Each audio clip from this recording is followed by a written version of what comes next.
Welcome back to the official podcast of the WCD. That's the World Congress of Dermatology, which will be held next in Singapore in 2023.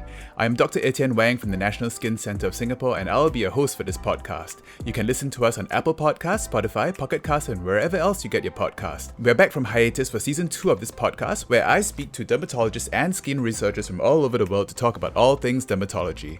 And today, my resident co-host Sashen is back with a derm topic for discussion. Hi, Sashen. Happy New Year. Hi, Happy New Year, and thanks for having me again. It's great to be back for season 2. Yeah, season 2. Sophomore season. We got to live up to season 1. Yeah. Okay, so what do you have to discuss with us today? Right. So when we've talked about patients with skin disease, we've talked about how it impacts their own life, their quality of life. But one thing that also struck me was how it affects the people around them, in particular caregivers. Now, when we see patients in our clinic, they often come with either a parent, a spouse, or even a child. And it really got me thinking and had me reading about how patients with skin disease, how their caregivers' quality of life is affected by it. Oh yes, that's very interesting. It's almost like a quality of life, but you don't restrict yourself to just the patient. You got to see how the disease affects the people around them. Do you have an example of this? Yes. So as you know, the DLQI is a measure that we use to measure quality of life. There was actually a study that looked at psoriasis patients and how psoriasis severity affects quality of life of their caregivers. So it looked at about 126 patients, and it looked at the caregivers' main concerns. So for example, the study showed that their main concern was actually the patient's future. So almost 39% of caregivers were at least a lot or very worried, regardless of the body surface area. And I mean, for patients with moderate to severe psoriasis, over 51% of caregivers were either a lot or very much worried about their patient's future. It's not just that, but I think another concern was also the time spent, because a lot of these caregivers help our patients apply their topicals. About 17% even reported increased housework. I can just imagine how that would be for them. Yes, and especially for eczema patients. For patients with eczema or even GED, the flaking skin actually adds to a lot of dust in the house, and that requires a lot of housework. Are there similar studies for eczema and other skin diseases? Well, I haven't looked at the eczema studies per se, but the ones I saw were mainly for psoriasis. I thought it was interesting that, we normally talk about big impacts. So is it something that worries you, affects your day-to-day life? But there were some studies that also looked at what we think of as little things. For example, their social life, daily shopping, or how it even impairs their sleep. And it did show that a minority of these caregivers, maybe about 3%, even found it influencing those aspects of their, say, social life and activities of daily living. Yes, and so this study actually used what we call the Psoriasis Family Index. That's a validated survey for carers. Do you use something similar in your daily practice? So in my daily practice, I've actually never used a score for the caregivers themselves. It's always been looking at how it affects the patient's quality. We have several scores for eczema and psoriasis, but we actually haven't used any for patients' caregivers. I think it's time that we start paying some attention to caregivers. This also shines a light on the patients with no caregivers. It can be very challenging for these patients who either live alone or choose to live alone for any reason. It sometimes makes your heart sink when you see a patient with very severe skin disease and ask them about their support network. I mean, some of them have nursing homes where the nurses help them apply. But some of them, say, live with another elderly patient who's also unwell and can't really help them. It also got me thinking about what we can do to, support these family members, these caregivers. We do talk about support groups for different skin diseases. It makes me think about, why shouldn't we even have support groups for caregivers? Maybe they can accompany these patients to support groups and bond with other caregivers who are going through, a similar time in their lives. Yes, I agree that community is really important in chronic disease. Okay, thank you very much, Yes. Sashen. That was very interesting to start off the new season. I'll speak to you soon, and Happy New Year again. Great. Talk to you soon. Happy New Year. And now I'd like to welcome Dr. Nisha Suyien Chandran to the podcast. She's the head of dermatology at the National University Hospital, and she has a special interest in pediatric dermatology and immunodermatology.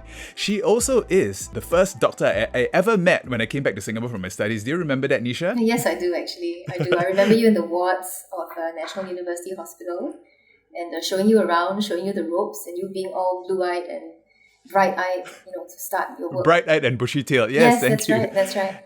And now you're basically running the entire dermatology department in the National University Hospital. Can you tell us a bit about the challenges facing a derm department in a very busy Singaporean hospital? Okay, so in any medical institution, it is definitely challenging to keep up with complex and ever-changing protocols, both during the COVID-19 pandemic and outside it as well. And this is even more so in a tertiary hospital like National University Hospital, where there is a need for constant crosstalk and accurate and timely dissemination of information across multiple layers of staff and specialties. So in my eyes, as head of dermatology, the nidus for me is dermatology and my team, but I do need to be cognizant of the need to disseminate information intent accurately in a timely manner across multiple layers of staff, right, within dermatology and outside. And also because National University Hospital is part of a cluster, the National University Health System, and when I oversee dermatology across the cluster, there's also a need to ensure that all the institutions function well in the way we practice dermatology. And yet, I would have to say, Etienne, that an honest challenge would nonetheless be to elevate the standing of dermatology within a tertiary hospital that has so many other KPIs, competing and concurrent KPIs and focuses as well. So why should dermatology matter compared to other specialties? What is the work we do that keeps us relevant and essential? What sets us apart that deserves attention, the eyes, the ears, the funds, the effort, and the time of the hospital? And what is the future of our trainees, right, of a young dermatologist in a tertiary hospital? A bright one, I hope, and I do believe. So all these points are things that both keep me awake at night and at the same time keep me going. So that I hope that answers what I feel about the challenges of practicing dermatology in a busy tertiary hospital. Have you seen any interesting skin manifestations during this COVID pandemic? Definitely. I think because again, we practice in such a varied environment. We see all manner of skin manifestations of COVID-19, be it from the disease itself, be it from the vaccination, COVID-19 vaccination, the mRNA vaccines, or the non-mRNA vaccines, or be them even cutaneous adverse drug eruptions to, say, COVID-19 medications. So we've seen, flares of atopic dermatitis, psoriasis, pemphigoid, herpes zoster, which has been reported quite a little bit, erythema nodosum, small vessel vasculitides, neutrophilic eccrine hidradenitis as well, which is rather interesting, a neutrophilic dermatosis in the setting of mRNA vaccines. Wow. Yeah, and recently it was actually published in the JAMA Derm, I believe, this new entity called vaccine-related eruption of papules and plaques, which is a very interesting spectrum of spongiosis on one hand and a lot of interface dermatitis on the other hand, with pityriasis rosea-like lesions in the middle. And it's a very nice spectrum to sort of fit patients into clinically as well, where you see more robust spongiosis, more papules, urticated papules and plaques, and the more papulosquamous forms on the other end. So it's really been quite interesting to see these patients. Yeah, I've definitely seen those patients that I've probably labeled as PR and with a little bit of hesitation. So I think that's a very interesting entity, yes. Yeah, okay. Yeah. And your department is also affiliated with the National University of Singapore. Do you do a lot of research or do you do a lot of collaborations with the researchers and academics there? Yeah, so we have links definitely with the National University of Singapore, the oldest university in Singapore. We have collaborations with their sub-departments, be it the educational departments, be it the basic science departments. It is up and coming. I think it's a field and the scope is expanding actually with every year that passes. So we're quite happy and excited to be part of it. Yeah, National Skin Centre is also affiliated with the Skin Research Institute of Singapore, and there are a lot of very interesting things coming up now. Yes. You recently published a study on steroid phobia. Can you tell us a bit more about that? Okay, so I think maybe what you saw was this review that we did on steroid phobia, and in particular topical steroid addiction or topical steroid withdrawal. This was actually a review that I did with Ellie, who also helps you with these podcasts as well.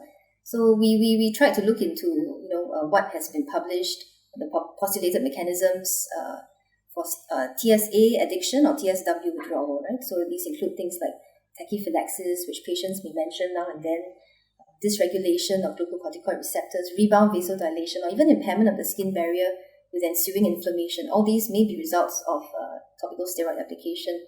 And I think, a lot of it is out there in the literature, but we have tried to aggregate it. And I do have to say that there may be actual basis to this phenomenon, contrary to many of what us dermatologists may believe. And I think we do need to keep an open mind that this may actually exist, and we have to attempt to understand it more.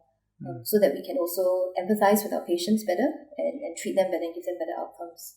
What are your current strategies to address this? So, we found that this is an ongoing study as well that we're doing. And we conducted interviews with patients, semi-structured interviews, understanding their opinions, again, on the use of topical corticosteroids and their concerns.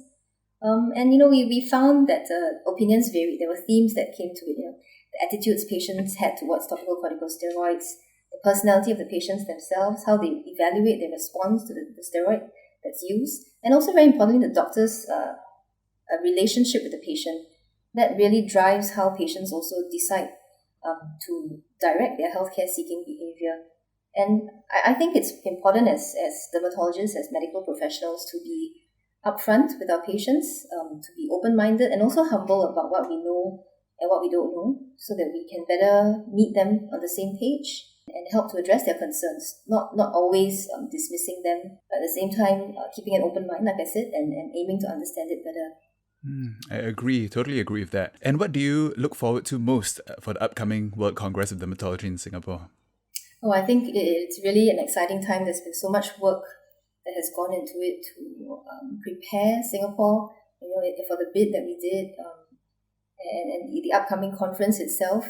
So much has changed with the pandemic. I mean, there's a constant question mark, veil of uncertainty about what exactly we can do with the Congress. But I think we're moving in the right direction of having an in-person, face-to-face Congress, which is great, and I'm looking forward to, and I'm sure many people are, my colleagues, you as well, in Singapore, looking forward to welcoming people from all over the world, fellow dermatologists, key opinion leaders, people who just want to learn from other people who know more, who can share, and come to Singapore to have a good time, to do all this learning in a setting that is collegial, that is friendly, that is welcoming.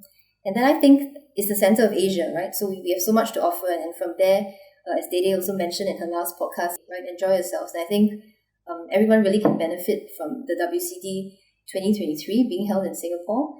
It will be a kind of light, I think, at the end of the tunnel after 2 years of this pandemic. And I think it's something that everyone can really look forward to learn about dermatology, hopefully once again in a setting that we're all familiar with and will feel happy from, really. Yes. Seeing each other. Yes, fingers crossed, and I really hope that happens too. Okay, Thank you, Nisha, for joining me on this podcast today again. Thank you, Etienne. Thank you very much. Yes, I hope to see you soon. Yes. Bye-bye. Same here. Bye-bye. And that was the official podcast of the WCD. Don't forget to follow us on all our socials on Facebook, Instagram at WCD 2023 Singapore, and check out our WCD website, wcd2023singapore.org, for more updates and content on the WCD. And until next time, stay safe and use sunblock.